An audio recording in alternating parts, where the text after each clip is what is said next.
സർവശക്തനായ ദൈവത്തിനും അവിടുത്തെ തിരുക്കുമാരനും പരിശുദ്ധ അമ്മയ്ക്കും 1000 നന്ദി പറഞ്ഞുകൊണ്ട് ഈ പുണ്യഭൂമിയിൽ അവർ ഈശോ നൽകിയ അനുഗ്രഹങ്ങൾക്ക് വേണ്ടി സാക്ഷ്യം പറയാനായി അവസരം തന്നതിന് ഞാൻ 1000 നന്ദി പറയുന്നു. എൻ്റെ പേര് ഏഞ്ചൽ താര ആൻറ്റോ. ഞാൻ വരുന്നത് ഇരിഞ്ഞാലക്കുട രൂപതയിലെ സെയിൻറ്റ് ജോസഫ്സ് ഫൊറൈൻ ചർച്ച് കൊടകരയിൽ നിന്നാണ്. 2024 മെയ് 16-ാം തീയതിയാണ് ഞാൻ ഉടമ്പടി എടുക്കാനായി വരുന്നത്. ഞാൻ എൻ്റെ MSc കെമിസ്ട്രിയുടെ അവസാന കാലഘട്ടമായിരുന്നു. തീസിസ് സബ്മിഷനും ലാബ് വർക്കും എല്ലാം കൂടി എനിക്കൊരു സമാധാനം ഉണ്ടായിരുന്നില്ല. അതായത് ഞാൻ ഭയങ്കര സ്ട്രെസ്സിലായിരുന്നു. എങ്ങനെ സബ്മിറ്റ് ചെയ്യും, ഞാൻ എന്തൊക്കെ ചെയ്തിട്ടും സാറിന് തൃപ്തി വരുന്നില്ല. ആ ഒരു രീതിയിൽ ഞാൻ വളരെ ഉറക്കമില്ലാതെയൊക്കെ നടക്കുന്നൊരവസ്ഥ. അപ്പോൾ ഞാൻ ആരോടധികം സംസാരിക്കാറൊന്നും ഉണ്ടായിരുന്നില്ല. മൊത്തത്തിൽ ഞാനൊരു ഹോപ്പ്ലെസ് ആയിട്ട് നടക്കുന്നൊരു സിറ്റുവേഷൻ ആയിരുന്നു. അങ്ങനെ ഇരിക്കെ വലിയ ആഴ്ച വന്നു. 2024 വലിയ ആഴ്ച വന്നപ്പോൾ ഞാൻ കുമ്പസാരിക്കാനായിട്ട് പോയി. കുമ്പസാരിക്കാനായി പോയപ്പോൾ ഞാൻ അച്ഛൻ്റെ അടുത്ത് പാപങ്ങളൊക്കെ പറയുന്നതിന് പകരം എൻ്റെ ഉള്ളിലെ വിഷമങ്ങൾ പറയാൻ തുടങ്ങി. അച്ഛൻ്റെ അടുത്ത് ഞാൻ അതായത് ഞാനിങ്ങനെ നിർത്താണ്ട് പൊട്ടിക്കരഞ്ഞ് പറഞ്ഞുകൊണ്ടിരിക്കുക. അപ്പോൾ എൻ്റെ അടുത്ത് അച്ഛൻ ഉപദേശം നൽകുന്ന രീതിയിൽ പറഞ്ഞു, നമുക്ക് പ്രാർത്ഥിക്കാം, പ്രാർത്ഥനയിലൂടെ നമുക്കിത് മാറ്റാമെന്ന് പറഞ്ഞു. അങ്ങനെ ഞാൻ അവിടെയുള്ള ദിവ്യകാരുണ്യ ആരാധനയിൽ പങ്കെടുക്കാനായി അവിടെ ഇരുന്നപ്പോൾ എൻ്റെ ഉള്ളിൽ തോന്നാണ് ഉടമ്പടി എടുക്കാം, ഉടമ്പടി എടുത്താൽ ചിലപ്പോൾ എനിക്കൊരു മാറ്റം വരും എന്ന്. അങ്ങനെ ഞാനിവിടെ ഉടമ്പടി എടുക്കാനായിട്ട് വന്നു. ഉടമ്പടി എടുക്കുന്ന സമയത്ത് എൻ്റെ എല്ലാം ഭൗതിക നേട്ടങ്ങളായിരുന്നു. ഒന്നാമത്തെ നിയോഗം നമുക്ക് പരിശുദ്ധാത്മാവിനെ വേണം എന്ന് പറഞ്ഞ് വെക്കാനായി പറഞ്ഞതുകൊണ്ട് മാത്രം ഞാൻ വെച്ചു. ബാക്കി എല്ലാം എൻ്റെ ഭൗതികമായ നേട്ടങ്ങൾക്ക് വേണ്ടിയുള്ളതായിരുന്നു. ഞാൻ ആദ്യം വെച്ചത്, ഞാൻ ഭയങ്കര പ്ലാനിങ്ങോടെ പോകുന്ന ഒരാളാണ്. അപ്പം എൻ്റെ പ്ലാൻ എന്ന് പറയുന്നത് MSc കെമിസ്ട്രി കഴിയുമ്പോൾ എനിക്ക് US PhDക്ക് പോകണം, അപ്ലൈ ചെയ്യണം. അങ്ങനെ എൻ്റെ പ്രോസസ്സിങ് സ്റ്റാർട്ട് ചെയ്യണം. വിത്തിൻ 1 ഇയർ എനിക്ക് പോകാൻ പറ്റണം. ബിക്കോസ് എനിക്ക് നല്ല ഗ്രേഡ്സും എൻ്റെ അക്കാഡമിക് സ്കോറൊക്കെ വളരെ നല്ലതായിരുന്നു. അങ്ങനെ ഒരു അഹങ്കാരം എനിക്ക് ഉണ്ടായിരുന്നു. അങ്ങനെ ഇരിക്കെ ഞാൻ ആപ്ലിക്കേഷൻ സ്റ്റാർട്ട് ചെയ്തപ്പോഴാണ് മനസ്സിലായത് എൻ്റെ 10th സർട്ടിഫിക്കറ്റിൽ കുറച്ച് മിസ്റ്റേക്സ് ഉണ്ട്. അപ്പം മിസ്റ്റേക്സ് കറക്റ്റ് ചെയ്യാൻ വേണ്ടി സ്കൂളിലോട്ട് പോയപ്പോഴാണ് മനസ്സിലായത് അത് 1 വർഷം മിനിമം എടുക്കും അത് കംപ്ലീറ്റ് ചെയ്ത് കിട്ടാൻ.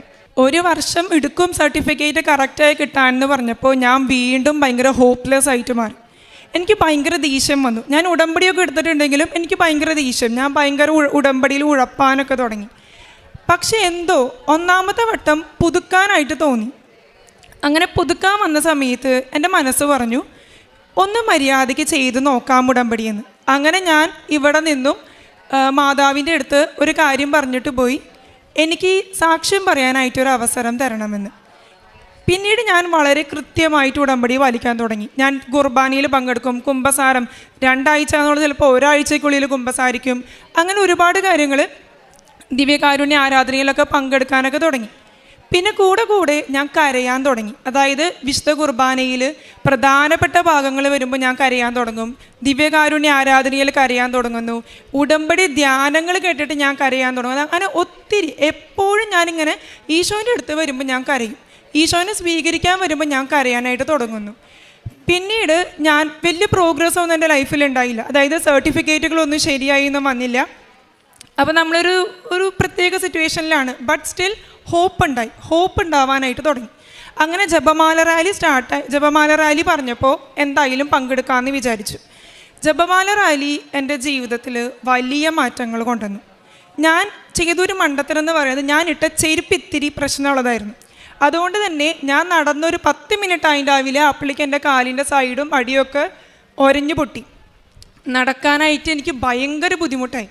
അങ്ങനെ ഇരിക്കെ എനിക്ക് പെട്ടെന്ന് തോന്നാണ് ഇതൊക്കെ എന്ത് വിഷമം, എൻ്റെ ഈശോ ഇത്രയും അടി കിട്ടിയിട്ടാണ്, അതും കുരിശൻ താങ്ങിയിട്ടാണ് ഗാഗുൽത്താമല കയറിയത്. അങ്ങനെ വെച്ച് നോക്കുമ്പോൾ ഇതൊക്കെ എന്ത് വിഷമം എന്ന് ഞാൻ വിചാരിച്ച് ഞാൻ അങ്ങോട്ട് നടന്നു. ഒരു കാര്യം ഉറപ്പിച്ചു പറഞ്ഞു, പള്ളി എത്താണ്ട് ഞാൻ ഇരിക്കില്ല എന്ന്. അങ്ങനെ നോൺ സ്റ്റോപ്പായിട്ട് ഞാൻ ആ വേദനയിൽ നടന്നു. പക്ഷേ ജപമാല റാലിയിൽ ഞാൻ എൻ്റെ ഒരു നിയോഗവും വെച്ചില്ല. എനിക്ക് കംപ്ലീറ്റ് ചെയ്യണം, അത്രയേ ഉള്ളൂ. ജപമാല റാലി കംപ്ലീറ്റ് ചെയ്യണം. അപ്പോൾ ഇതിനു മുന്നേ ഞാൻ എൻ്റെ ആധാറും പാസ്പോർട്ടും എൻ്റെ ഡ്രൈവിംഗ് ലൈസൻസ് എല്ലാം ഞാൻ കറക്ഷന് കൊടുത്തിട്ടുണ്ടായിരുന്നു. പക്ഷേ എല്ലാം അവിടെ നിന്ന് ഡിസ്പാച്ച് ചെയ്തിട്ടുണ്ടെങ്കിലും പോസ്റ്റ് ഓഫീസിലോട്ട് വിളിക്കുമ്പോൾ അവിടെ സംഭവം വന്നിട്ടില്ല, വീട്ടിലോട്ടും വന്നിട്ടില്ല. അപ്പോൾ ആകെ വിഷമമായി. ഇത് വന്നാലാണ് നമുക്ക് സർട്ടിഫിക്കറ്റ് കറക്ഷൻ്റെ ഒരു ഭാഗം കൂടി കൊടുക്കാനുണ്ടായിരുന്നു. ഇത് കൊടുക്കാൻ പറ്റുള്ളൂ, പക്ഷെ ഇത് വന്നിട്ടില്ല.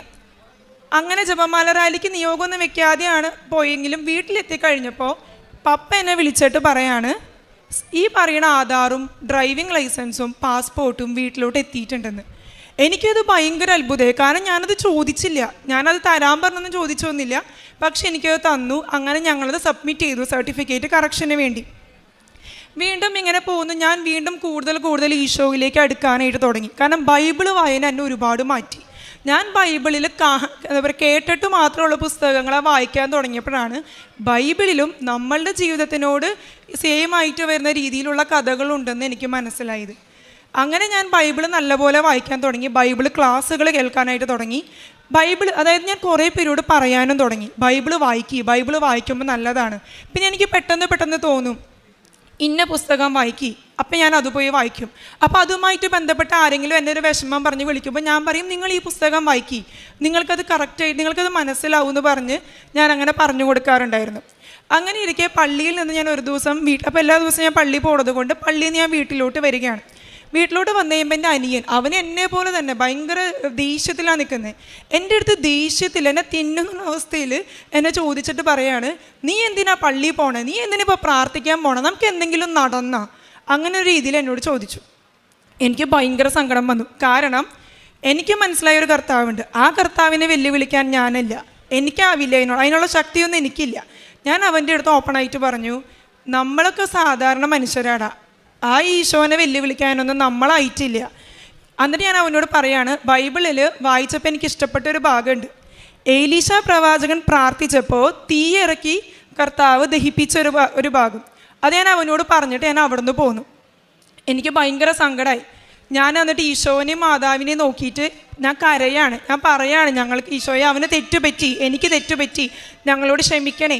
കാരണം ഞാൻ പിന്നീട് എൻ്റെ വിഷമങ്ങളൊന്നും വേറെ ആരോടും പറയാൻ നിന്നില്ല, ആരും എൻ്റെ വിഷമങ്ങൾ കേൾക്കാനും നിന്നില്ല. ഞാൻ ഈശോയോടും മാതാവിനോടും മാത്രമാണ് എൻ്റെ വിഷമങ്ങൾ പറഞ്ഞുകൊണ്ടിരുന്നത്. അങ്ങനെ അത് കഴിഞ്ഞ് ഞാൻ നിൽക്കുന്ന സമയത്ത് ഒരു മണിക്കൂറൊന്നും അതിൻ്റാവില്ല, ഒരു കോള് വന്നു എനിക്ക്. ആ ഒരു കോളെന്ന് പറയുന്നത് സർട്ടിഫിക്കറ്റിൻ്റെ 1ാം ഭാഗം കംപ്ലീറ്റായി, ഇനിയുള്ളത് നിങ്ങളുടെ കയ്യിലുള്ള ഒറിജിനൽ സർട്ടിഫിക്കറ്റ് തന്ന യഥാർത്ഥ കറക്ഷന് കൊടുത്ത് നിങ്ങളുടെ കയ്യിലേക്ക് ഒരു വിത്തിൻ 3 monthsോടെ എത്തുമെന്ന് പറഞ്ഞു. അതെനിക്ക് ഭയങ്കര അത്ഭുതമായിപ്പോയി. കാരണം അവിടെയും ഞാൻ പ്രാർത്ഥിച്ചില്ല സർട്ടിഫിക്കറ്റ് ശരിയാവാൻ. എൻ്റെ വിഷമം മൊത്തം അവൻ കർത്താവിനെ വെല്ലുവിളിച്ചു എന്നതിനുള്ളത് മാത്രമായിരുന്നു. അങ്ങനെ അതും കഴിഞ്ഞു. പിന്നീട് എനിക്ക് തോന്നാണ്, US പോവണ്ട, എന്തെങ്കിലുമൊക്കെ ആവട്ടെ എന്ന് വിചാരിച്ച് എൻ്റെ മനസ്സിൽ പറയാണ് ഗേറ്റ് എക്സാമിനും നെറ്റ് എക്സാമിനും ഇരുന്ന് പഠിക്കാനായിട്ട്. നോക്കുമ്പോൾ എൻ്റെ കയ്യിൽ വലിയ സമയമൊന്നുമില്ല. ഒരു മാസമൊക്കെ തികച്ചുണ്ടായി എന്ന് വേണമെങ്കിലും പറയാം, എന്നാലും നമുക്ക് 1 മാസം എന്നൊന്നും പറയാനുമില്ല. അങ്ങനെ ഗേറ്റ് എക്സാമിന് പഠിക്കാനിരുന്നു. അപ്പോൾ എൻ്റെ വിഷയം കെമിസ്ട്രിയാണ്. കെമിസ്ട്രി ഒരു വാസ്റ്റ് ടോപ്പിക്കാണ്. അപ്പോൾ അതുകൊണ്ട് തന്നെ ഞാൻ ഓർഗാനിക് കെമിസ്ട്രി എന്ന് പറയുന്ന ഭാഗം കംപ്ലീറ്റ് ആയിട്ട് വിട്ടു. ഫിസിക്കൽ കെമിസ്ട്രിയും ഇനോർഗാനിക് കെമിസ്ട്രിയുടെ 1-2 ചാപ്റ്റേഴ്സ് മാത്രമാണ് ഞാൻ പഠിച്ചത്. ഞാൻ മാതാവിനോട് പറഞ്ഞു, പരീക്ഷ എഴുതാനായിട്ട് എന്നെ തോന്നിപ്പിച്ചത് മാതാവാണ്. അതുകൊണ്ട് തന്നെ ഈ പരീക്ഷയിൽ പാസ്സാവണോ വേണ്ടിയോ തീരുമാനിക്കേണ്ടത് മാതാവാണ്. തരാൻ ഇഷ്ടമുണ്ടെങ്കിൽ എനിക്ക് തന്നാൽ മതി, ഞാൻ ഒരു പരാതിയായിട്ട് വരില്ല എന്ന് പറഞ്ഞു. അങ്ങനെ ഞാൻ പരീക്ഷ എഴുതാൻ പോയി. പരീക്ഷ എഴുതി കഴിഞ്ഞ് എനിക്ക് അവിടെ ഹാളിലിരിക്കുന്ന സമയത്ത് ഞാൻ ഉപ്പും കാശുരൂപവും കൊണ്ടുപോയിട്ടുണ്ട്. അപ്പം ഞാൻ ഉപ്പിടാൻ പോയ സമയത്ത് വീണ്ടും എൻ്റെ അനിയൻ പറഞ്ഞു, ക്യാമറയുണ്ട്, നമ്മളെ പിടിച്ച് പുറത്താക്കും, പരീക്ഷ എഴുതിക്കില്ല എന്ന് പറഞ്ഞു. അപ്പം ഞാൻ അവനോട് പറഞ്ഞു, നീ കയറിപ്പോയിക്കോ, ഞാൻ ഉപ്പിട്ടിട്ടേ വരുള്ളൂ എന്ന് പറഞ്ഞു. അങ്ങനെ ഉപ്പ് മൊത്തം പരിസരത്ത് മൊത്തം ഇട്ടതിന് ശേഷം ഞാൻ പരീക്ഷാ ഹാളിൽ കയറി. സാക്ഷ്യങ്ങളിൽ കേൾക്കണ പോലെ ഞാൻ ചുറ്റിനും നോക്കി ഒരു അടയാളത്തിനായിട്ട്. പ്രത്യേകിച്ച് അടയാളമൊന്നും കണ്ടില്ല. പക്ഷേ എൻ്റെ മനസ്സിൽ പറഞ്ഞു സങ്കീർത്തനം 128 വായിക്കാനായിട്ട്. അപ്പം ഞാൻ ഓക്കെ ഫൈൻ ഇതിൽ ഞാൻ ഇരുന്ന് ഞാൻ എക്സാം എഴുതി. എക്സാം എനിക്ക് ഭയങ്കര ടഫായിരുന്നു. ഞാൻ ഒട്ടും പ്രതീക്ഷിച്ചില്ല, അത്രയും ടഫെന്ന് വെച്ചാൽ അത്രയും ടഫായിരുന്നു. അങ്ങനെ ഞാൻ വീട്ടിലോട്ട് വിഷമിച്ച് വരുന്ന സമയത്ത് ഞാൻ കരയാനൊക്കെ പോവാം. ഞാൻ എൻ്റെ റൂമിലിരുന്നിട്ട് കരയാനായിട്ട് പോകുന്ന സമയത്ത് എൻ്റെ അടുത്ത് മനസ്സിൽ ഒരാൾ ചോദിക്കുകയാണ്, നിൻ്റെ അടുത്തല്ലേ ഞാൻ സങ്കീർത്തനം 128 വായിക്കാനായിട്ട് പറഞ്ഞേ എന്ന് ചോദിക്കുകയാണ്. ഞാനത് വായിച്ചപ്പോൾ എനിക്ക് മനസ്സിലായത് അതിൻ്റെ ടൈറ്റിൽ എന്ന് പറയുന്നത് ദൈവഭക്തന് മഹത്വം എന്നായിരുന്നു. ഞാൻ അത് വായിച്ചതിന് ശേഷം ഞാൻ അവിടെ ഇരുന്ന് കരഞ്ഞത് ഈശോ എനിക്കൊരു അടയാളം തന്നല്ലോ എന്ന് ഓർത്തിട്ടായിരുന്നു. വീണ്ടും നെറ്റ് എക്സാമിന് പഠിച്ചു. നെറ്റ് എക്സാമും എഴുതി കഴിഞ്ഞു. അങ്ങനെ ഞാൻ നോർമലായി, എൻ്റെ എക്സാംസ് എല്ലാം കഴിഞ്ഞു, ഞാൻ നോർമലായി. ഞാൻ എൻ്റെ നോർമൽ പ്രവൃത്തികളായിട്ടുള്ള എന്താ പറയുക, ആൾക്കാരോട് ഈശോയെ പറ്റി സംസാരിക്കാനും അതുപോലെ ഞാൻ പള്ളിയിൽ പോവും, അങ്ങനെ കുറേ കാര്യങ്ങൾക്കൊക്കെ ഞാൻ വീണ്ടും അതിൽ ഞാൻ വ്യാപൃതി. അങ്ങനെ റിസൾട്ട് വന്നപ്പോൾ എനിക്ക് ഗേറ്റ് എക്സാമിന് ഓൾ ഇന്ത്യയിൽ 251 റാങ്ക് വന്നു. എന്നെ സംബന്ധിച്ചിടത്തോളം, ഞാൻ പഠിച്ചിടത്തോളം 251 2051 20,051 എനിക്ക് റാങ്ക് കിട്ടാനുള്ള യോഗ്യത എനിക്കില്ല. അങ്ങനെ എനിക്ക് ഓൾ ഇന്ത്യയിൽ 251 വന്നു. വാതിലുകൾ മൊത്തം അടഞ്ഞു കിടന്ന എൻ്റെ ജീവിതത്തിൽ ഒരുപാട് വാതിലുകളാണ് ഒറ്റയടിക്ക് തുറന്നു കിട്ടിയത്. അങ്ങനെ ഞാൻ ആകെ കൺഫ്യൂഷനിലായി. അതുപോലെ നെറ്റ് എക്സാമും ഞാൻ പാസ്സായി. അങ്ങനെ ഒരുപാട് കൺഫ്യൂഷനിലായി. ഇനിയിപ്പോൾ PhDക്ക് പോകണോ അതോ സെൻട്രൽ ഗവൺമെൻറ് ജോലിക്ക് അപ്ലൈ ചെയ്യണോ എന്നുള്ള കൺഫ്യൂഷനെ. അപ്പം ഞാൻ ഈശോയോട് പറഞ്ഞു, ഈശോയെ എനിക്ക് ആദ്യം എന്താണോ വരുന്നത് ഞാനത് എടുക്കാമെന്ന് പറഞ്ഞു. അങ്ങനെ ആദ്യം വന്നത് PhD അഡ്മിഷൻ ആയിരുന്നു. അപ്പോൾ ഞാൻ പല ഇൻസ്റ്റിറ്റ്യൂട്ടുകളിലോട്ടും അപ്ലൈ ചെയ്തു. IIT Delhi, IIT Bombay, IISc Bangalore, IIT Hyderabad, ഇങ്ങനെ 4 ഇൻസ്റ്റിറ്റ്യൂട്ടുകളിലോട്ടാണ് ഞാൻ അപ്ലൈ ചെയ്തത്. ഫസ്റ്റ് കോള് വന്നത് IIT ബോംബെയാണ്. അങ്ങനെ IIT ബോംബെയിലോട്ട് പോകുന്ന സമയത്ത് എനിക്ക് തലേ ദിവസം പനി, ചുമ, മേലുവേദന, ഛർദ്ദിക്കാൻ വരുന്ന അവസ്ഥ. ഒന്നും വായിക്കാൻ പറ്റിയിട്ടില്ല, ഒന്നും പ്രിപ്പയർ ചെയ്യാൻ പറ്റിയിട്ടില്ല. അവിടെ IIT ബോംബെയിൽ അങ്ങനെ ഇൻ്റർവ്യൂവിന് പോയി. എന്തായാലും വന്നു, ഇൻ്റർവ്യൂ അറ്റൻഡ് ചെയ്യാന്നുള്ള ഇതിൽ ഞാൻ പോയപ്പോൾ കാശ് രൂപവും ഉപ്പും മാത്രമാണ് എൻ്റെ കയ്യിലുണ്ടായിരുന്നത്. ഞാൻ അവിടെ ഉപ്പ് മൊത്തം വിതറി. അതും റൂമെന്ന് പറഞ്ഞ് AC ആണ്, മൂക്കടഞ്ഞിട്ട് എനിക്ക് സംസാരിക്കാൻ പറ്റാത്തൊരവസ്ഥ. അങ്ങനെ ഇൻ്റർവ്യൂ ഹാളിൽ കയറുന്നതിന് മുന്നേ ഞാൻ മാതാവിനോട് പ്രാർത്ഥിച്ചു, എനിക്ക് ആരെങ്കിലും ഒരു ഗ്രേ ഡ്രസ്സിൽ കാണാൻ സാധിക്കണേന്ന്. ഞാൻ ഭയങ്കര സിൻസിയറായിട്ട് ഉള്ളു തുറന്ന് പ്രാർത്ഥിച്ചു. അങ്ങനെ ഞാൻ കയറിയപ്പോൾ തന്നെ കണ്ടത് ഒരു സാറ് ഗ്രേ ഷർട്ട് ഇട്ടിരിക്കുന്നതായിരുന്നു. അങ്ങനെ ഞാൻ കയറി. സാർ എൻ്റെ അടുത്ത് പറഞ്ഞു, ചോക്കും ഡസ്റ്റർ എടുത്തിട്ട് തുടങ്ങിക്കോളാൻ പറഞ്ഞു. അപ്പോൾ എന്താ തുടങ്ങണ്ടേന്ന് ചോദിച്ചപ്പോൾ എനിക്കൊരു ടോപ്പിക്ക് തന്നു. അപ്പം എനിക്കതിനെ പറ്റിയൊരു ഡെഫിനിഷൻ മാത്രം അറിയാം. അവർ പറഞ്ഞ രീതിയിൽ ഒന്നും എനിക്ക് എക്സ്പ്ലെയിൻ ചെയ്യാൻ അറിയില്ല. എൻ്റെ അടുത്ത് കുറേ സ്ട്രക്ചറൊക്കെ വരയ്ക്കാൻ പറഞ്ഞു. ഞാൻ ബോർഡിനകത്ത് ചോക്കും പിടിച്ച് സ്റ്റക്കായി നിൽക്കുക. ഞാൻ ആ സമയത്ത് കാശ് രൂപം പിടിച്ച് ഞാൻ മനസ്സിൽ പറഞ്ഞു, എൻ്റെ മാതാവ് എനിക്ക് ഇവിടുന്ന് നാണം കെട്ട് പോകേണ്ടി വരുന്നൊരവസ്ഥ ഉണ്ടാക്കരുത്. അതായത് എന്നെ കളിയാക്കിയിട്ട് ഇവരെന്നെ ഇവിടുന്ന് വിടരുത്. എന്തെങ്കിലും പറഞ്ഞാൽ മതി, സെലക്ഷൻ ഇല്ലെങ്കിലും കുഴപ്പമില്ല, എന്തെങ്കിലും പറഞ്ഞിട്ട് എന്നെ ഇവിടുന്ന് വിടണം എന്നാണ് ഞാൻ പറഞ്ഞത്. ആ സമയത്ത് ഞാൻ പോലും അറിയാണ്ട് എൻ്റെ കൈ ചലിക്കാൻ തുടങ്ങുക. അതായത് ഞാൻ ഇവർ ചോദിക്കുന്നതിന് ഞാൻ പടപടാ മറുപടി പറയുന്നു, എൻ്റെ കൈ ഇങ്ങനെ പോകുന്നു, ഞാൻ എന്തൊക്കെയോ വരയ്ക്കുന്നു. എല്ലാവരുടെയും ഇൻ്റർവ്യൂ ഒരു 40 മിനിറ്റൊക്കെ ഉണ്ടായിട്ടുണ്ടാവും. എൻ്റെ ഒരു 15 മിനിറ്റ് ഉണ്ടായി എന്ന് സംശയമാണ്. അങ്ങനെ ഞാൻ അവിടെ നിന്ന് ഇറങ്ങി തിരിച്ച് വീട്ടിലെത്തി. വീണ്ടും പനി. ആ ഇൻ്റർവ്യൂവിൻ്റെ സമയത്ത് മാത്രം എനിക്ക് പനിയോ ജലദോഷമോ ഉണ്ടായില്ല. കയറുന്നതിന് മുന്നും കയറിയതിന് ശേഷം എനിക്ക് വന്നു. ഈ പറയുന്ന പനി ജലദോഷമൊക്കെ വന്നതുകൊണ്ട് ഞാൻ വീണ്ടും റെസ്റ്റിലായി. 2 ദിവസം കഴിഞ്ഞപ്പോൾ എനിക്കൊരു കോള് വരാണ്. IIT ബോംബെയിൽ ഈ ഗ്രേ ഷർട്ട് ഒരു സാറായിരുന്നത് എന്നെ വിളിച്ചിട്ട് പറയാണ്, സാറിൻ്റെ ടീമിലേക്ക് എന്നെ സെലക്ട് ചെയ്യാമെന്ന് പറയാണ്. അതെനിക്ക് ഭയങ്കര അത്ഭുതമായി. കാരണം ഞാൻ ഒന്നും പഠിച്ചിട്ടില്ല, ഞാനൊന്നും പറഞ്ഞിട്ടില്ല എന്ന് എനിക്കറിയാം. അങ്ങനെ ഞാൻ സാർ എൻ്റെ അടുത്ത് ഇങ്ങനെ കുറേ പറഞ്ഞപ്പോൾ സാർ എന്നെ അപ്രീഷിയേറ്റ് ചെയ്യണ രീതിയിൽ പറയാണ്, ഒരു പ്രൊഫസർ ക്ലാസ് എടുക്കുന്നത് പോലെയാണ് ക്ലാസ് പറഞ്ഞുകൊണ്ടിരുന്നത്. അപ്പം ഞാൻ ബോർഡിലോട്ട് തിരിഞ്ഞെഴുതുന്ന സമയത്ത് ഇവിടെയുള്ള സാറുമാരൊക്കെ അങ്ങോട്ടും ഇങ്ങോട്ടും നോക്കി ചിരിച്ചു വന്നു. അപ്പം തന്നെ അവർ സെലക്ട് ചെയ്യാനുള്ളൊരു തീരുമാനം എടുത്തു തന്നെ. അങ്ങനെ ഞാൻ കരയാനായിട്ട് തുടങ്ങി. കാരണം ഞാൻ കരയാൻ തുടങ്ങിയതിൻ്റെ കാരണം IIT ബോംബെ എന്ന് പറയുന്നത് ഞാൻ എന്നോ മറന്നുപോയൊരു സ്വപ്നമാണ്. എൻ്റെ MSc കെമിസ്ട്രി ഞാൻ അവിടെ ചെയ്യണമെന്ന് ആഗ്രഹിച്ചിരുന്ന, പക്ഷെ ഞാൻ ചെയ്തത് സെൻട്രൽ യൂണിവേഴ്സിറ്റിയിൽ. അപ്പം ഞാനത് മറന്നുപോയൊരു സ്വപ്നം, ഞാൻ പിന്നീട് ചോദിക്കാത്തൊരു സ്വപ്നം. എൻ്റെ ഈശോ എനിക്ക് വേണ്ടി അത് ഓർത്ത് വെച്ച് എന്നെ അവിടേക്ക് എത്തിച്ചു. അതിലെനിക്ക് എത്ര നന്ദി പറഞ്ഞാലും ഈശോയോട് മതിയാവില്ല. ഞാൻ പറഞ്ഞ ഉത്തരങ്ങൾ ചെക്ക് ചെയ്തപ്പോൾ എനിക്ക് മനസ്സിലായൊരു കാര്യമുണ്ട്, ഞാൻ പറഞ്ഞെല്ലാം ശരിയായിരുന്നു. അതായത് ആ സമയത്ത് എന്നെ കൊണ്ട് കൈ ചലിപ്പിച്ചതും എൻ്റെ നാവ് ചലിപ്പിച്ചതും പരിശുദ്ധാത്മാവായിരുന്നുവെന്ന് എനിക്ക് ഉറച്ച ബോധ്യം അവിടെ ഉണ്ടായി. ഞാൻ ഇരുന്ന് കരയാൻ തുടങ്ങി. ഞാൻ കരഞ്ഞത് എൻ്റെ ഒരു ഭൗതിക നേട്ടങ്ങൾക്കും അല്ല. ഞാൻ ചോദിക്കുമ്പോൾ എൻ്റെ കർത്താവ് എനിക്ക് മറുപടി തരുന്നുണ്ടല്ലോ, എൻ്റെ കർത്താവിൻ്റെ കൂടെ ഉണ്ടല്ലോ, എനിക്ക് എൻ്റെ ഈശോ മാത്രമേ ഉള്ളൂ എന്ന് എന്നെ ബോധ്യപ്പെടുത്തി തന്ന ഒരുപാട് നിമിഷങ്ങളായിരുന്നു അത്. അതുപോലെ തന്നെ എനിക്ക് മാറ്റം വന്ന മറ്റൊരു കാര്യം എന്ന് പറയുന്നത്, ക്യൂ പാലിക്കുക എന്ന് പറയുന്നത് എനിക്ക് ഭയങ്കര ബുദ്ധിമുട്ടാണ്. എനിക്ക് ഭയങ്കര ദേഷ്യം വരുന്നൊരു കാര്യമാണ് ക്യൂ നിൽക്കുക എന്നുള്ളത്. ഞാൻ അതിനെ ഇപ്പം എന്ത് ചെയ്യുന്നു എന്ന് വെച്ചാൽ, എപ്പോഴും കയ്യിൽ ഈ ജപമാല ഉണ്ടാവും. ജപമാല കയ്യിൽ വെച്ചിട്ട് ഞാൻ എന്ത് ചെയ്തു എന്ന് വെച്ചാൽ, ഈശോ എപ്പോഴും നന്മ നിറഞ്ഞ മറിയം മാത്രം ചെല്ലും. ജപമാല കയ്യിൽ വെച്ച് ക്യൂവിൽ ഈ നന്മ നിറഞ്ഞവർ, അത് മനസ്സിലല്ല ചുണ്ടനക്കെയാണ് ഞാൻ ചെല്ലുക. അപ്പോൾ ആരും എന്നോട് സംസാരിക്കാനൊന്നും വരില്ല, ഞാൻ എന്തോ ചെയ്യാമെന്ന് മനസ്സിലായി. അങ്ങനെ എൻ്റെ ഫ്രണ്ട്സ് ഇത് കണ്ടുപിടിച്ചു ഞാൻ കൊന്തെത്തിക്കുകയാണെന്നുള്ള കാര്യം. പിന്നീട് അവരും അത് തുടങ്ങി. ക്യൂവിൽ നിൽക്കുമ്പോൾ അവരും എൻ്റെ പോലെ തന്നെ കൊന്തെത്തിക്കാനായിട്ട് സ്റ്റാർട്ട് ചെയ്തു. പിന്നീട് പറയുന്ന വലിയൊരു അത്ഭുതം എന്ന് പറയുന്നത്, എൻ്റെ വീട്ടിൽ പറമ്പിൽ ഞങ്ങൾ കുറേ വൃക്ഷത്തൈകൾ നട്ടിട്ടുണ്ടായിരുന്നു, കുറേ ഫലവൃക്ഷങ്ങൾ. 1 വർഷം കൊണ്ടുണ്ടാവുമെന്ന് പറഞ്ഞത് 2 വർഷമായി, 3 വർഷമായി, 4 വർഷമായി, ഇതുവരെ കായ്ച്ചിട്ടില്ല. അപ്പം ഞാനും അമ്മയും കൂടി ഈ പറയുന്ന ഉപ്പെടുത്തിട്ട് അവിടെ മൊത്തം ചുറ്റിനും ഇട്ട് പ്രാർത്ഥിച്ചു, ഈ വർഷം എൻ്റെ പറമ്പിലുണ്ടായ റംബൂട്ടാൻ, ചക്ക, മാങ്ങ, അതുപോലെ ഡ്രാഗൺ ഫ്രൂട്ട്, ഇതുവരെയായി കായ്ക്കാത്ത ഡ്രാഗൺ ഫ്രൂട്ട് എല്ലാം ഞങ്ങൾക്ക് വലിയ ഒരു വിളവ് തന്നെ ഞങ്ങൾക്ക് തന്നു. അത് ഭയങ്കരമായൊരു സന്തോഷം. അതായത് കർത്താവ് ഞങ്ങൾക്ക് എല്ലാം തരുന്നുണ്ടല്ലോ, ഞങ്ങൾ ചോദിക്കുമ്പോൾ എല്ലാം തരുന്നുണ്ടല്ലോ എന്നൊരു ഭയങ്കര സന്തോഷം ഞങ്ങൾക്ക് നൽകി.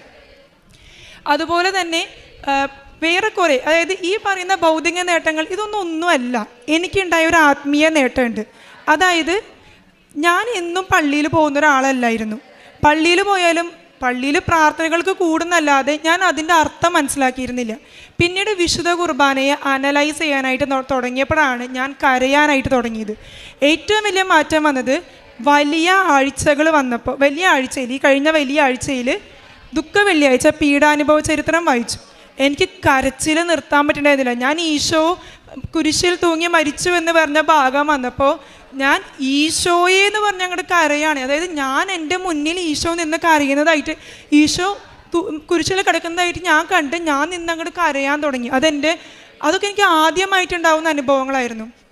അതുപോലെ തന്നെ ഞാൻ പിന്നീട് കൃപകൾക്ക് മാത്രമേ പ്രാർത്ഥിച്ചിട്ടുള്ളൂ.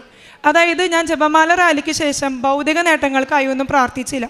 കൃപ മാത്രം എനിക്ക് തന്നാൽ മതി എൻ്റെ ഈശോ എന്ന് മാത്രം ഞാൻ പ്രാർത്ഥിച്ചിരുന്നുള്ളൂ. ഇപ്പോഴും ഞാൻ അത് തന്നെയാണ് പ്രാർത്ഥിച്ചുകൊണ്ടിരിക്കുന്നത്. പിന്നീട് ഞാൻ ചെയ്ത പ്രേക്ഷിത പ്രവർത്തനങ്ങൾ എന്ന് പറയുന്നത്, ഞാൻ പത്രം കൊടുക്കുമായിരുന്നു. എനിക്ക് നല്ല മടിയായിരുന്നു പത്രം കൊടുക്കാൻ. അതായത് ഞാൻ കൊടുക്കുമ്പോൾ എനിക്ക് ചീത്ത കേൾക്കാറുണ്ടായതുകൊണ്ട് എനിക്ക് പത്രം കൊടുക്കാൻ ഭയങ്കര മടിയായിരുന്നു. എങ്കിലും ഞാൻ പത്രങ്ങൾ കൊണ്ടുപോയി കൊടുത്തിരുന്നു. പക്ഷേ പത്രങ്ങൾ കൊടുത്തതിനേക്കാളും കൂടുതൽ ഞാൻ എൻ്റെ വായ കൊണ്ടായിരിക്കും ആൾക്കാരോട് പറഞ്ഞിട്ടുണ്ടാവുക. എത്ര ആൾക്കാരോട് പറഞ്ഞിട്ടുണ്ടെന്ന് ചോദിച്ചാൽ എനിക്കറിയില്ല. ആൾക്കാർ എൻ്റെ അടുത്ത് വെരി ഗുഡ്, ഗ്രേറ്റ്, എൻ്റെ ഈ ഒരു അച്ചീവ്മെൻറ്റ് പറയുമ്പോൾ ഇങ്ങനെ എനിക്ക് മറുപടി തരുമ്പോൾ ഞാൻ അവരോട് പറയുന്നത്, it's not by merit but by grace ആണ്. കാരണം ബോർഡിൽ ചോക്ക് പിടിച്ച് ഒന്നും എഴുതാനായിട്ട് അറിയാതിരുന്ന എൻ്റെ മെറിറ്റ് 0 അവിടെ. അതുപോലെ എക്സാമിന് 2 പാഠം മാത്രം പഠിച്ചു പോയി എന്നെ സംബന്ധിച്ചിടത്തോളം എൻ്റെ മെറിറ്റ് 0 അവിടെ ഗ്രേസ് മാത്രമേ എനിക്ക് അവിടെ ആക്ടിവേറ്റ് ചെയ്തിട്ടുള്ളൂ. അത് എനിക്ക് നല്ല ബോധ്യമുണ്ട്. കാരണം ഞാനാണ് ആ സിറ്റുവേഷനിൽ ഇവിടെ കടന്നു പോയത്. എത്ര നന്ദി പറഞ്ഞാലും എൻ്റെ ഈശോയുടെ അമ്മ മാധവനോട് എത്ര നന്ദി പറഞ്ഞാലും എനിക്ക് മതിയാവില്ല. കാരണം കഴിഞ്ഞൊരു വർഷം ഈ ഒരു മാസം ഞാൻ ഇരുന്നൊരു അവസ്ഥയിൽ, ഈ ഒരു വർഷത്തിൽ ഞാനിപ്പോൾ ഇരിക്കുന്ന അവസ്ഥയെ വെച്ച് കമ്പയർ ചെയ്യുമ്പോൾ എനിക്ക് വന്ന ഉയർച്ച, എനിക്ക് വന്ന മാറ്റം ഭൗതികമായല്ല, ആത്മീയമായിട്ടുള്ള കാര്യമാണ് ഞാൻ പറയുന്നത്. ഞാൻ ഒരു പിക്നിക്കിനോ പോയില്ല, ഞാൻ പള്ളികൾ മാത്രം പോയി. കാരണം എന്നെ കേൾക്കാൻ എൻ്റെ ഈശോ മാത്രമേ ഉള്ളൂ എന്ന് എനിക്ക് ഉറപ്പുണ്ടായിരുന്നു. ഈശോയ്ക്ക് മാത്രമേ എന്നെ മനസ്സിലാവുകയുള്ളൂ. അതുകൊണ്ട് ഞാൻ ഈശോയ്ക്ക് കത്തുകൾ എഴുതാൻ തുടങ്ങി. ഒരു പുസ്തകമൊക്കെ ഉണ്ട് എൻ്റെ കയ്യിൽ, കത്തുകളൊക്കെ എഴുതിയിട്ടുള്ള പുസ്തകം. അങ്ങനെ ഒത്തിരി കാര്യങ്ങൾ എൻ്റെ ഈശോയ്ക്ക് വേണ്ടി ചെയ്യാനായിട്ട് എനിക്ക് പറ്റി. മാത്രമല്ല, ഞാൻ പാലിയേറ്റീവ് കെയറിൽ പോയി അമ്മച്ചിമാരെ കുളിപ്പിക്കായിരുന്നു, ഓർഫണേജുകളിൽ പോയിട്ട് കുട്ടികളെയൊക്കെ സഹായിക്കായിരുന്നു. പിന്നെ സാമ്പത്തികമായി ബുദ്ധിമുട്ടുള്ള കുട്ടികളെ എന്നെക്കൊണ്ട് പറ്റാവുന്ന രീതിയിൽ ഞാൻ സഹായിച്ചു. ഏറ്റവും ഉപരി എനിക്ക് പഠിപ്പിക്കാനായിട്ടൊരു കഴിവുണ്ടെന്ന് എനിക്ക് അറിയാം. ഈശോ എനിക്ക് തന്നിട്ടുണ്ടത്. അതുകൊണ്ട് തന്നെ പരീക്ഷകളിൽ തോറ്റിരുന്ന കുട്ടികളെ പഠിക്കാനായിട്ട് ഞാൻ അവരെ സഹായിക്കാനായിട്ട് തുടങ്ങി. പക്ഷേ എനിക്ക് ഏറ്റവും അത്ഭുതം എന്ന് പറയുന്നത്, ഒരിക്കൽ ഉടമ്പടിയൊക്കെ എടുക്കാൻ വരുന്നതിന് കുറേ നാൾ മുന്നേ ഞാനിവിടെ വന്നിട്ടുണ്ട്. ആ സമയത്ത് ഞാൻ മാതാവിനെ നോക്കിയൊരു ഡയലോഗ് അടിച്ചിരുന്നു, ഞാൻ സാക്ഷ്യം പറയാൻ വരില്ല എന്ന് ഞാൻ മാതാവിനോട് പറഞ്ഞിട്ടാണ് പോയത്. കാരണം എനിക്കിവിടെ വരാൻ ഇഷ്ടമുണ്ടായിരുന്നില്ല. ഭയങ്കര ക്യൂ, ഭയങ്കര തിരക്ക്, അങ്ങനെയായിരുന്നു. പക്ഷെ പിന്നീട് ഉടമ്പടി പുതുക്കി പോയപ്പോൾ ഞാൻ മാതാവിൻ്റെ അടുത്ത് പറഞ്ഞത്, 1/2 മണിക്കൂർ തികയുന്ന ഒരു സാക്ഷ്യം പറയാനായിട്ട് എന്നെ അനുവദിക്കണേ എൻ്റെ മാതാവേ എന്നായിരുന്നു. അതെൻ്റെ അമ്മ മാതാവ് എനിക്ക് തന്നു. ഇവിടെ എനിക്ക് പ്രസംഗിക്കാനായിട്ട് കർത്താവ് ഒരു കഴിവ് വന്നിട്ടുണ്ട്. ഞാൻ മത്സരങ്ങളിൽ സമ്മാനം മോഹിച്ച് മാത്രമേ പ്രസംഗിച്ചിട്ടുള്ളൂ. ഇന്ന് എൻ്റെ ഈശോയ്ക്ക് എനിക്ക് കൊടുക്കാൻ പറ്റുന്ന ഒരു വലിയ സമ്മാനമായിട്ട് ഞാനിതിനെ കരുതുന്നു. ഈ ഒരു അവസരം തന്നതിന് ഞാൻ അമ്മ മാതാവിനോടും എൻ്റെ ഈശോയോടും ഒരുപാടെന്ന് പറഞ്ഞാൽ ഒരുപാട് നന്ദി പറഞ്ഞുകൊണ്ട് ഞാൻ നിർത്തുന്നു. വിശുദ്ധ മത്തായിയുടെ സുവിശേഷം 6-ാം അധ്യായം 31-33 തിരുവചനങ്ങൾ. എന്ത് ഭക്ഷിക്കും, എന്ത് പാനം ചെയ്യും, എന്ത് ധരിക്കും എന്ന് വിചാരിച്ച് നിങ്ങൾ ആകുലരാകേണ്ട. നിങ്ങൾ ആദ്യം അവിടുത്തെ രാജ്യവും അവിടുത്തെ നീതിയും അന്വേഷിക്കുക. അതോടൊപ്പം മറ്റുള്ളവയെല്ലാം നിങ്ങൾക്ക് ലഭിക്കും. ഏഞ്ചൽ താര ആൻഡോ എന്ന ഈ മകൾ തൻ്റെ ഉടമ്പടി ജീവിതത്തിൽ ലഭിച്ച വലിയ വിസ്മയകരമായ അനുഭവങ്ങളെ അമ്മയുടെ തിരുനടയിൽ നന്ദിപൂർവം സമർപ്പിക്കുകയാണ്. മകൾ പറയുന്നുണ്ട്, ഉടമ്പടി എടുക്കുന്നത് ശരിക്കും ജീവിതമല്ലാത്ത പ്രതിസന്ധിയായപ്പോഴാണ്. MSc രണ്ടാമത്തെ വർഷം, അതിനൊത്തിരി പ്രോജക്റ്റ് വർക്ക്, തീസിസ് വർക്ക് ചെയ്യാനുണ്ട്, പഠിക്കുവാനുണ്ട്, പ്രാക്ടിക്കലുണ്ട്. എല്ലാം കൂടെ ഒന്നും എങ്ങുമെങ്ങും എത്താതെ ആകെ പെർപ്ലക്സ്ഡായി നിൽക്കുന്ന സമയത്താണ് മകൾ വന്ന് ഉടമ്പടി എടുക്കുന്നത്. തീസിസ് മകൾ എഴുതുന്നതൊന്നും അധ്യാപകന് ബോധിക്കുന്നില്ല, ഇഷ്ടപ്പെടുന്നില്ല. അതുകൊണ്ട് അത് സബ്മിറ്റ് ചെയ്യാതെ ആ കോഴ്സ് പൂർത്തിയാവില്ല. അങ്ങനെ എല്ലാം കൊണ്ടും ക്ലേശം മകൾ അനുഭവിക്കുമ്പോഴാണ് വന്ന് ഉടമ്പടി എടുക്കുന്നത്. ഉടമ്പടി എടുത്തതിന് ശേഷമുള്ള മകളുടെ ജീവിതത്തെ നാം കേൾക്കുകയായിരുന്നു. മകൾക്ക് ലഭിച്ച നേട്ടങ്ങളെക്കുറിച്ചല്ല, മകൾക്ക് ലഭിച്ച ദൈവാനുഭവങ്ങളെക്കുറിച്ചാണ് നമ്മോട് പങ്കുവെച്ചത്. അതിലേറ്റവും പ്രധാനപ്പെട്ട ദൈവാനുഭവം എന്ന് പറയുക അത് ആത്മഭാരമാണ്. ജോസഫ് അച്ഛൻ്റെ ഉടമ്പടി ധ്യാനം ശ്രദ്ധിക്കുന്നവരാണെങ്കിൽ അച്ഛനിടയ്ക്ക് വളരെ ഗൗരവത്തോടു കൂടി ഒരു വിഷയം അവതരിപ്പിച്ചു വരുമ്പോൾ നമ്മളോട് പറയുന്നതാണ്, നിങ്ങൾക്ക് ഈശോയുടെ പീഡാനുഭവത്തെക്കുറിച്ച് ആത്മഭാരമുണ്ടാവണം. ആത്മഭാരം ഉള്ളവരാണ് ശരിക്കും ഉടമ്പടിയിൽ ഉറച്ചവർ. അത് ഉടമ്പടി ഉറച്ചതിൻ്റെ ഒരു ലക്ഷണമാണ്. ആത്മഭാരം എന്ന് പറയുക ഈശോ അനുഭവിച്ച ആ സഹനങ്ങളെ മുഴുവനും ഈശോയുടെ ആ കാലടികളിൽ നിന്നുകൊണ്ട് അതേ ആഴത്തിൽ അതേ തീവ്രതയിൽ അനുഭവിക്കുവാനായി നമുക്ക് കഴിയുക. അതാണ് ആത്മഭാരം. യേശുവിൻ്റെ മുഴുവൻ വേദനകളെയും നാം ഏറ്റെടുത്ത് അനുഭവിക്കുന്ന ആ ഒരു യേശുവിനോടൊപ്പം ആ നിമിഷങ്ങളിൽ നാം വ്യാപരിക്കുന്ന ഒരു ജീവിതം. മകൾ പറയുന്നുണ്ട്, ഞാൻ വിശുദ്ധ കുർബാനയിൽ പങ്കുചേരുമ്പോൾ, ദുഃഖവെള്ളിയാഴ്ച പീഡാനുഭവത്തിൻ്റെ വായനകൾ കേൾക്കുമ്പോൾ ഒക്കെ ഞാനിങ്ങനെ കരഞ്ഞുകൊണ്ടിരിക്കുകയാണ്. അത് കരയുവാൻ വേണ്ടി കരച്ചിൽ വരുന്നതല്ല, മറിച്ച് അത്ര കണ്ട് യേശുവിൻ്റെ പീഡാനുഭവത്തോട് തൻ്റെ ആത്മാവ് ചേർന്ന് നിൽക്കുന്നത് കൊണ്ട് അത് ദൈവികമായ ഭാഷയിൽ ആത്മഭാരമായി തീരുന്നതാണ്. എനിക്ക് വേണ്ടിയാണല്ലോ, എനിക്ക് വേണ്ടി മാത്രമാണല്ലോ എൻ്റെ കർത്താവ് ഇത്രത്തോളം സഹനങ്ങൾ ഏറ്റെടുത്തത്.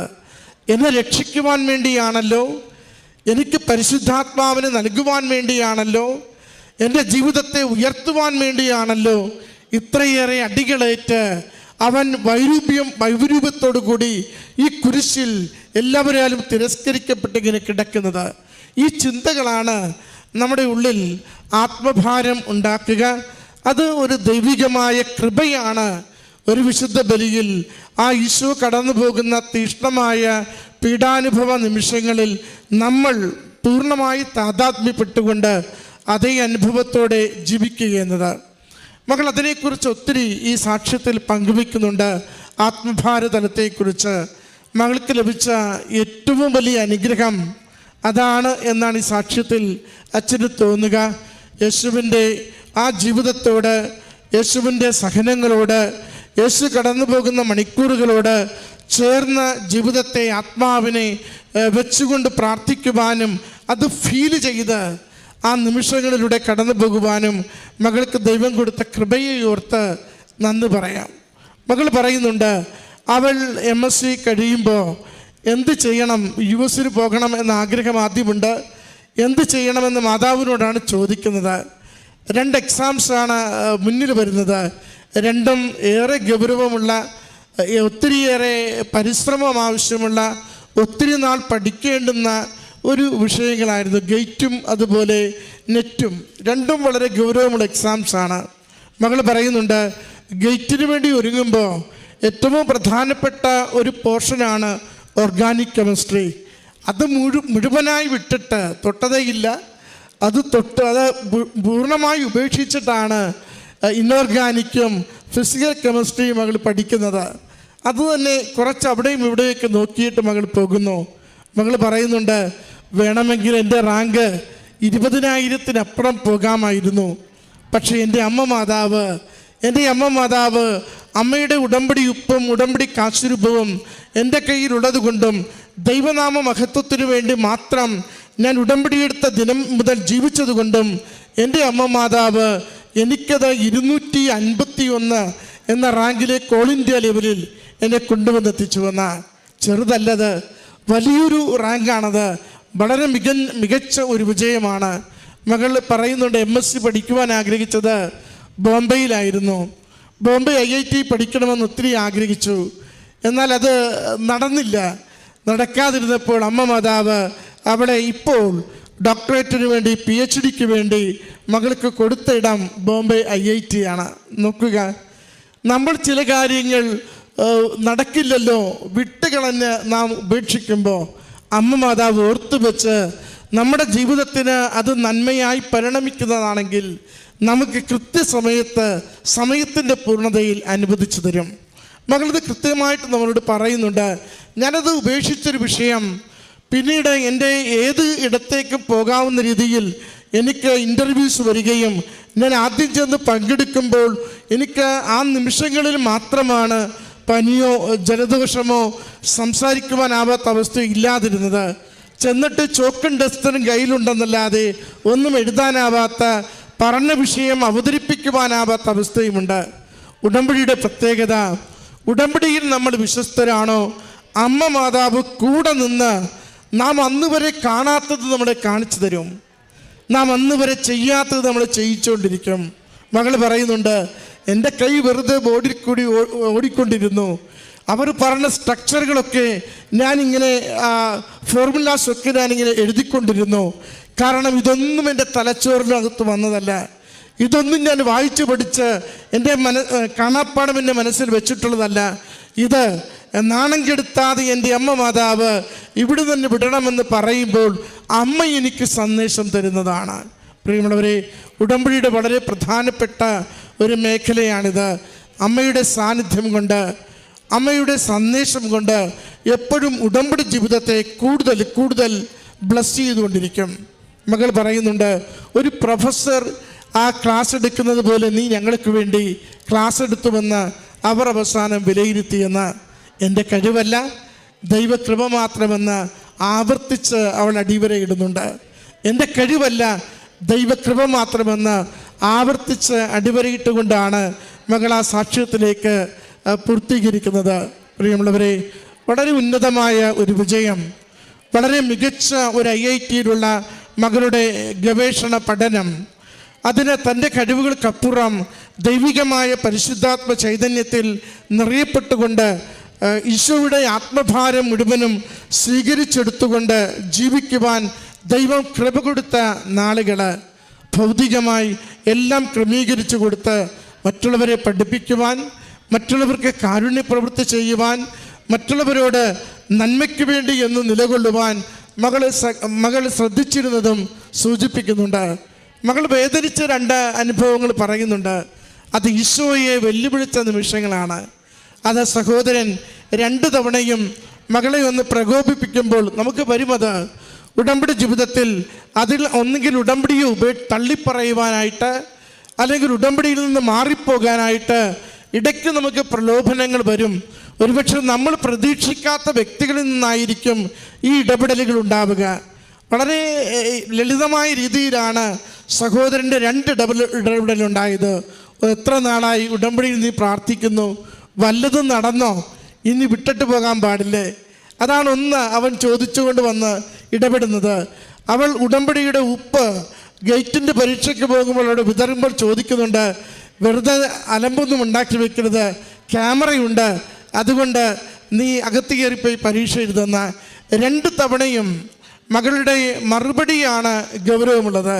ഒന്ന്, അവളുടെ കണ്ണിൽ കണ്ണീര് നിറഞ്ഞു. അത് അനുതാപത്തിൻ്റെതാണ്. എൻ്റെ സഹോദരനാണെങ്കിലും ഈശോയെ നിന്നെ വേദനിപ്പിച്ചല്ലോ, ഞാൻ മാപ്പ് ചോദിക്കുന്നു.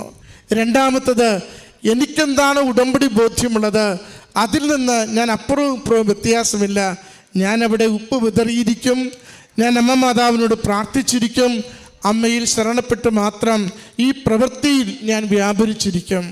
പ്രിയമുള്ളവരെ, ഉടമ്പടിയുടെ ഒത്തിരി കണ്ടൻസ് മകളുടെ ഈ സാക്ഷ്യത്തിലുണ്ട്. സമയച്ചുരുക്ക അമ്മ എത്ര കണ്ട് മകളെ സഹായിച്ചുവെന്ന, അസാധ്യ കാര്യങ്ങൾ സാധിച്ചു കൊടുക്കുന്ന അമ്മയുടെ സംരക്ഷണം എത്ര കണ്ട് മകൾക്ക് കിട്ടിയെന്ന്, എത്ര കണ്ട് ഭാരങ്ങൾ ലഘൂകരിച്ചു കൊടുത്ത് മകളുടെ ജീവിതത്തെ ധന്യമാക്കിയെന്ന്, എല്ലാം ശുഭകരമാക്കുന്ന കൃപാസന മാതാവ് മകൾ വളരെ തീവ്രമായ തിഷ്ടമായ പ്രതിസന്ധികളിലൂടെയൊക്കെ കടന്നു പോയപ്പോൾ അതൊക്കെ എങ്ങനെ ക്രോഡീകരിച്ച് ഏറ്റവും മികച്ചത്, ഏറ്റവും അഭിമാനമുള്ളത്, എവിടെയും ദൈവനാമത്തെ മഹത്വപ്പെടുത്തുവാനാവുന്നത് മകളുടെ കരങ്ങളിലേക്ക് വെച്ചു കൊടുത്തുവെന്ന, പരീക്ഷ എഴുതി പ്രതീക്ഷ അല്പം കുറഞ്ഞ് വീട്ടിലേക്ക് വരുമ്പോൾ ദൈവം അടയാളം കൊടുത്തതുപോലും വചനമാണ്. സങ്കീർത്തനം 128 കൊടുത്തിട്ട് പറഞ്ഞു ദൈവഭക്തൻ്റെ മഹത്വം.